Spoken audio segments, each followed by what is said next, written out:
Jose Suleiman, the supervisor at ringside, Eduardo Lamazon, along with the Nevada State Athletic Commission, the chairman, Dr. Elias Gana.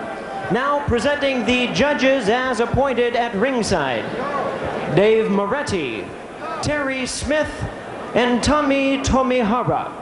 Now presenting the referee in charge of this bout, working in this his 69th world title bout, Mills Lane. All right, fans, here we go with the long-awaited showdown for the WBC Middleweight Championship of the World, scheduled for 12 rounds of boxing. Introducing to you first the challenger on my right, fighting out of the blue corner. He is wearing gold trunks, fighting out of Freeport, Illinois, as he represents the world-famous Kronk Gym in Detroit. His weight, an even 160 pounds. His record, 27 wins, only 2 losses, with 25 big wins coming by way of knockout.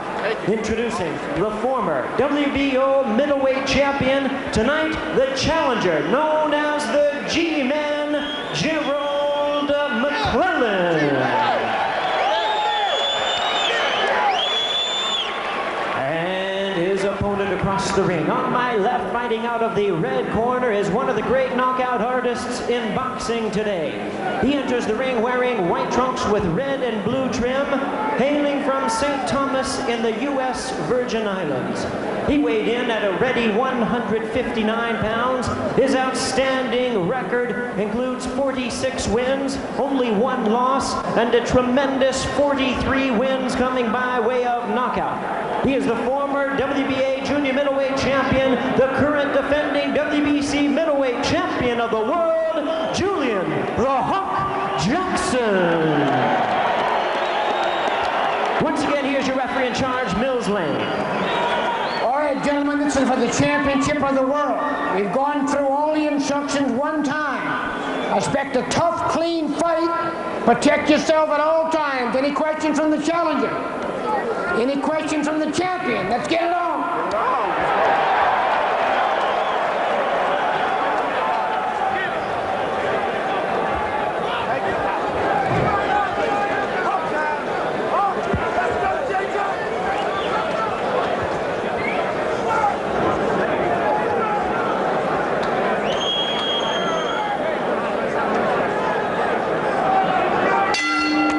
Familiar words of referee Mills Lane, we are underway. Round 1 scheduled for 12 for the WBC Middleweight Championship. Julian Jackson in the white trunks with the red and blue trim, really opening himself up to criticism against Thomas Tate 2 fights ago, winning by tough decision. He showed some weaknesses. As a result, other fighters suddenly quite eager, getting in line to take a crack at the hook. Certainly not the case in the past. Well, I'll tell you, he is a tremendous puncher, which has always scared everybody. I mean, no one wants to fight anyone that's that dangerous, but 2 fighters, Thomas Tate, in his last fight against Eddie Hall, a relative unknown, had him in trouble more than once. Well, McClellan figures to give him trouble early. I mean, but Julian Jackson starts in a hurry. As you can see, there's nice, good. There it is, a big right hand. McClellan was waiting with the jab and timing him on the way in. Something we spoke about earlier, using that jab, and bam, the right hand over the top. McClellan can bang, as we said. You got to look for this guy early. Here he is early. And Jackson is rocked in the opening minute of the fight. Really a catch-22 situation for Jackson. If he wins, people will say McClellan inexperienced, overrated. If Jackson doesn't look good and in fact loses, people might say he's lost it. He's not the same Jackson. In the last exchange, McClellan ran into a good left hook. He himself, for just a minute there, was stumbled and staggered. That's the best thing that Jackson does, is come back from being hurt. He's hurt, but he comes back, and when he comes back, he's got power. That's very strange, and it's caught McClellan off guard. He didn't expect that kind of power. Going into tonight's triple header, odds makers gave McClellan the best chance to pull off an upset. Jackson only a 2-to-1 favorite. Pretty close odds in boxing. Boy, McClellan's taking chances with leading with the right hand and just about taking every precaution and forgetting about it, just going right for the bomb. He mentioned earlier he didn't want to be reckless, and he came out very calm, but here he is. He is attacking Julian Jackson. And Jackson spinning around. Jackson's getting nailed, but remember, he comes back. All right, Gerald McClellan, called by his trainer and manager, Emanuel Stewart, the best all-around fighter he's ever had. In fact, one of the reasons heavyweight Michael Moore left Stewart was because he wanted to devote more time to his prized pupil in the gold trunks. That lead right hand is going to get him in trouble. Bobby, you can't throw that right hand with that strength and nothing to protect yourself after you've thrown it. He's done it several times now. And Jackson has a tremendous left hook counter, as we well know. But I'll tell you right now, he's forcing the pace. He's making Jackson do some backing up and some covering up, something he's not accustomed to doing. Oh, he is having a terrific first round as McClellan, but Jackson's still here. He's weathered it, but McClellan has really put some fear into Jackson. Final seconds, round one. Terrific round for the challenger, McClellan.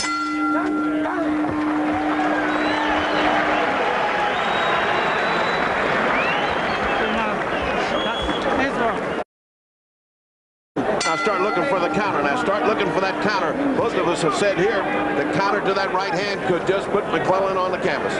Despite Jackson's impressive record, many are saying he is on the decline in his career, and Gerald McClellan out to prove it.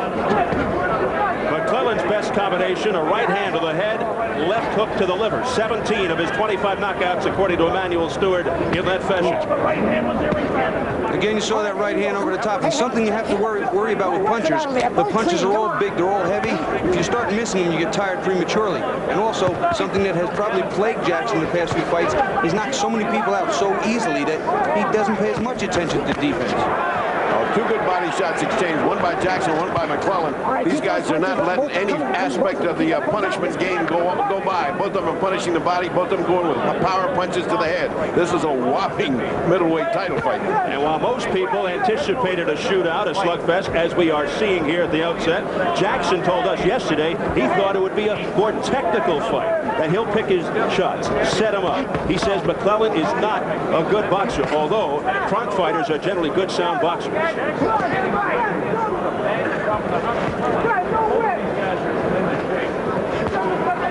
Jackson told us his right hand, which he injured prior to the February 20th card in Mexico City, is up to par. He's been digging shots. He insists he won't hold back.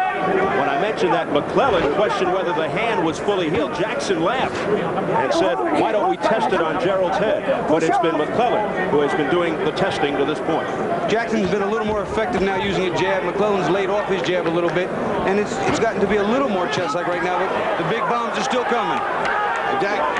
Jackson has kicked it into another gear in this second round, and McClellan has been fighting a retreating fight, almost as if he didn't believe his good luck in that first round. First round went to Gerald, got Jackson in trouble, but now all of a sudden it's Jackson in the pursuit and picking them apart slowly, little at a time, good body shots, using his jab effectively. Jackson's fighting very well here. And now lunging shots by Julian Jackson, but not having any effect on McClellan, who comes back strong, but back comes Jackson with a heavy right.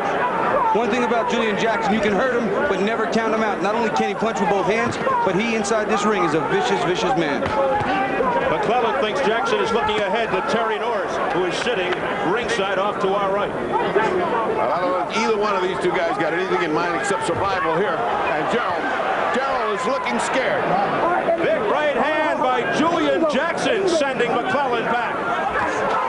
Now Jackson beginning to open up more and gain confidence. This is what you call intimidation, and it's all happening to McClellan. He's getting intimidated here. Well, Jackson's completely turned the tables from the first round, but McClellan also still a dangerous fighter. After this one, the WBC Super Lightweight Championship, Chavez versus Terrence Ali. This is round 3 in a most exciting fight. Julian getting his head of steam up, and I'm sure Emanuel Stewart said, son, you got to do some fighting or this guy will come right over you. And McClellan's got to get back on track, throw some of those right hands that were landing. He's got to box more about it. He just can't stand in front of him like that. He came out with a good stiff jab, and now the jab's more of a feeler. He's using it to feel, looking for the right hand. He's got to use a stiff jab to set up that right hand, and now Jackson winging big shots, gaining confidence as the round goes on. Jackson's hands are very heavy, and when they land, even though it's off to the side of the head, it hurts, and he's feeling it now. That's what's getting him intimidated. A solid right uppercut by Julian Jackson. And Jackson beginning to answer back after a rugged first round. McClellan said many people often are when they're facing Julian Jackson. He says, my tools are better. I punch as hard as Jackson does. I'm faster and I'm stronger. He seems to be a little quicker when he wants to be with that jab. His right hand seems to almost be an equal, but his left hook doesn't, except to the body. McClellan 27-2, 25 knockouts, his 2 defeats early in the career. Decisions to Dennis Milton and Ralph Ward, back-to-back in '89. Meanwhile, Julian Jackson 46-1, 43 knockouts, 2-time world champion. Oh, look out. What a right hand by Julian Jackson. That's that counter that he was measuring him for, and it landed. You can't just flick an idle jab out there and not expect Julian to come over, and he did. I haven't seen McClellan in a lot of fights where he's gotten hit hard, and I was always wondering just how good is his chin, and right now it doesn't seem to be too bad. McClellan hanging in there. Yeah, Bobby, he seems very impressed, however, by the power of Julian Jackson. Jackson with explosive knockout power, particularly with the right hand and the left hook. We just saw the right, and so did McClellan. That right missed, and a countering left. Also a grazing blow by McClellan. Now lunging rights and uppercuts by Jackson. I think it's something that McClellan has to do with that left hand. He has to counter because Julian Jackson right now is just keying off McClellan's right hand. And if it's a one-handed fight, it's going to be Jackson all the way. Unintentional butt. Come on, let's go. Unintentional butt is what, and Julian's cut. Unintentional butt, and Julian is cut. Julian Jackson complaining. There's a big left hand by McClellan.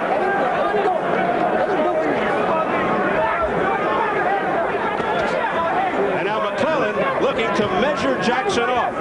Sometimes those butts get you a little bit dizzy. I wonder if that happened to Julian. He just seemed to stop fighting after that butt and got hit by 2 hard punches by another big right hand right on the button. Gerald McClellan landing with the heavy right. Jackson slips as the bell sounds. No knockdown. Interesting round. Julian Jackson was having his way. All of a sudden he gets butted. He quits fighting. He gets hit twice and makes it an even round. It's too long. Keep firing him now, okay? Keep letting him go. Dig that left hook more. Man is getting tired now, but you're letting him get away with too many shots. The corner don't know what the hell they're doing. Come on, man.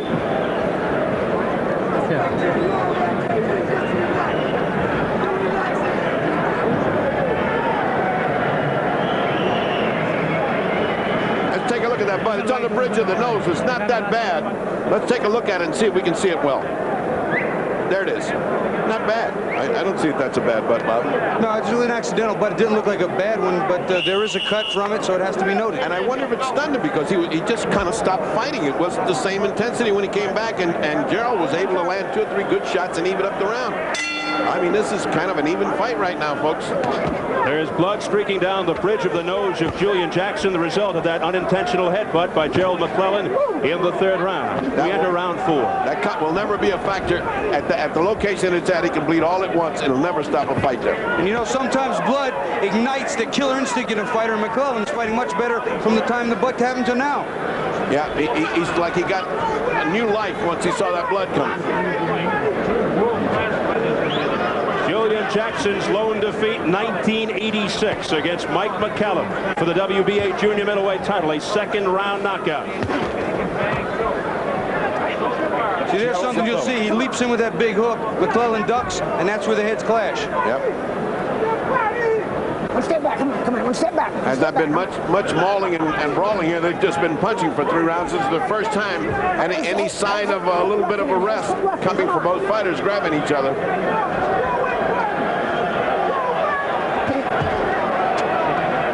McClellan extremely quick on the defense. Julian just looks bothered. He looks like he's blinking from that eye. Oh, nice body shot, but right at the break. And Mills Lane admonishing Gerald McClellan. That doesn't stop it from hurting. Well, I'll tell you, it takes a certain amount of extra energy, too, to keep moving like McClellan is bouncing. That starts to take its toll on your legs as the fight goes on. Jackson's still walking slow, methodical, conserving energy. Julian Jackson trying to get his composure here and turn things around in his favor. Ooh, nice body shot. Body shot by Julian Jackson. Get that glove off of his face. Come on, man. Get the glove off. Come on. Ooh. the nose, right where the cut is. Right on the button. McClellan continues to land effectively with the right. The right hand that Julian Jackson's aiming at the body to could take its toll in 3 or 4 rounds and really debilitate Gerald McClellan. Julian's doing his homework to the body. No doubt about that. He may be sacrificing a round, but he's really putting in some shots. McClellan burst into the national spotlight back in '87 by winning the ABF 156-pound title after soundly defeating future Olympian Roy Jones Jr. at the '88 Golden Glove semifinals. He was disappointed, though, he was not chosen to compete on the Olympic team. Something else I think that you'll see McClellan doing a little bit when they separate. He's bopping around, he's trying to measure Jackson and time him with that right hand on the way in to double the impact of the punch. But it's a dangerous thing to do with Julian Jackson. Yeah, because you can get met by a punch and you're on the seat of the pants when that happens. All I must say, McClellan, ever since the butt, has fought with more confidence, like he figures, hey, I can get into this thing, I can win this thing. Good round for Gerald McClellan.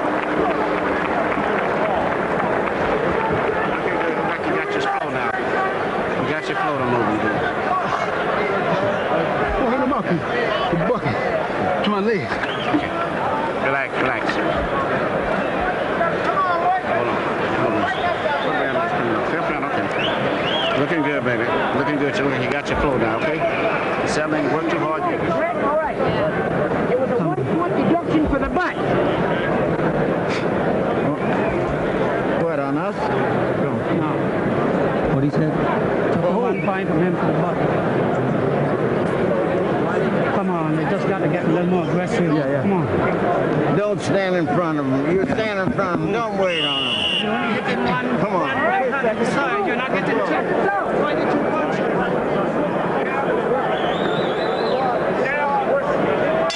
Mills Lane just informed us that there's a 1-point deduction for that butt, even if it was unintentional.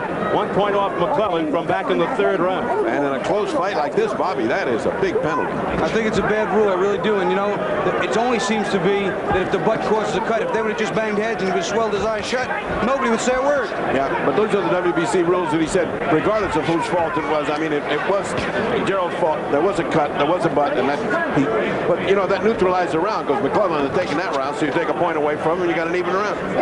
I mean, this is a very even fight. Wild miss by Joe McClellan and a left hand, a short crisp left by Julian Jackson that connected. Again, you'll see him dig that right hand to the body, and McClellan comes back with a left hook of his own. Jackson being frustrated by 25-year-old Gerald McClellan. Little wink of the eye by McClellan as he eluded a punch. Right now, very difficult to catch is Gerald McClellan. Quite elusive. Low blow by Julian Jackson. Low. That was a big, heavy shot down south. Another one. And McClellan needs a breather. How much time do you want? Time. Mills Lane says, as much time as you want. How much time do you want? I felt that. Yeah, and it was 2 in a row. It wasn't just 1. And so now, all of a sudden, no matter how much time to give him. That was the 2nd time. Next time, going to cost you a point, okay? Mills Lane says that's the 2nd time. 1 more, and we take a point. So a point did not come off, but boy, the effect of 2 good, hard-body shots, Bobby. You can't come back so soon from that. You know, many people talk about the cup and the protector, which is what it's actually called, an athletic protector, but the power and the force that you can hit down low there, very sensitive area. And he, you know, he needs all the strength he can get and all the fluidity and reflex, and that takes your legs out from under you. Ooh, nice shot by Julian. As he goes upstairs, no chance of south of there. Julian got a winner right here. Down goes Jackson. A left hook by Joe McClellan almost sent him through the ropes. 7. He is in serious trouble. His legs are not there. This fight could very well be over right this minute. And there's a minute left to go. Can McClellan finish him off? He's down again. 4, 5. He's not going to make this, Bobby. He's not going to make this. Julian Jackson doesn't. It's over. It's over. Mills Lane has stopped the fight. And Gerald McClellan has upset Julian Jackson, and he is the new WBC Middleweight Champion. champion. After that first knockdown, you could see he was totally out. He got up just on reflexes, and it was just academic after that. He could not have overcome it in a minute some odd left. His head was not clear, and his legs were not under him, and that is the sign of when it's just about done. And Bobby, it was a lightning-like three-blow combination. And just when you thought Julian was starting to turn things around, Bob comes this, what we said before, explosive punches, Bobby. You don't know when it's going to end either way. You really didn't know how this was going to end, but Julian, who has been showing signs of getting hurt in other fights, finally had his night of being the victim. Well, again, we mentioned that his defense hadn't been what it should be, that many times because he's such a tremendous knockout puncher that he didn't pay as much attention, and here it cost him dearly. So Gerald McClellan goes to 28-2 with 26 knockouts. The 25-year-old out of Freeport, Illinois, who trains with the Kronk team in Detroit, is the new WBC middleweight champion. Julian Jackson looking to make his 5th title defense with only his 2nd loss in 48 fights.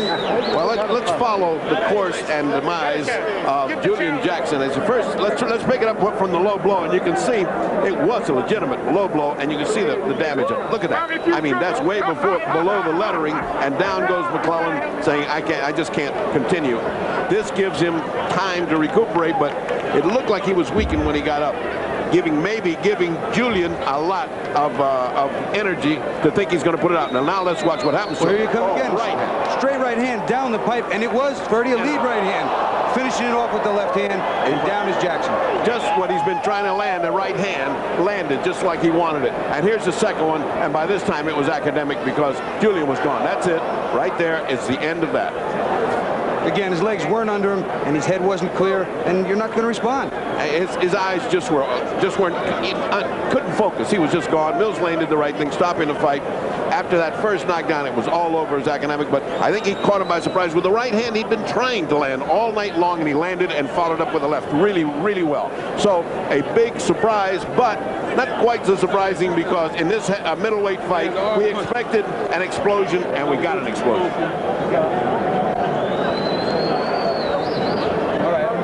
So the power and speed of Gerald McClellan doing in Julian Jackson. Jackson, a 2-1 favorite coming in. It was the closest odds of all 3 fights on our boxing tripleheader. And Gerald McClellan, normally a very business-minded, serious young man, particularly when he met with us and with the press throughout the last couple of days, but with reason to finally let out with a smile. So we're ready to get the official word from our ring announcer, Jimmy Lennon Jr. Ladies and gentlemen, we have the time. 2 minutes, 9 seconds in round number 5. The referee in charge, Mills Lane, stops the contest. The winner by way of technical knockout, and the new WBC middleweight champion of the world, the G-Man, Gerald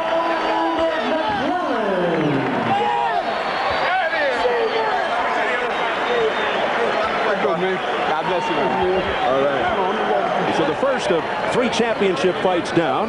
We want to remind you, coming up later, it's the WBC Heavyweight Championship between Lennox Lewis and Tony Tucker. But coming up next, the WBC Super Lightweight Championship featuring Julio Cesar Chavez and Terrence Alou. And we go into the dressing room of undefeated Julio. World title bout, Carlos Padilla.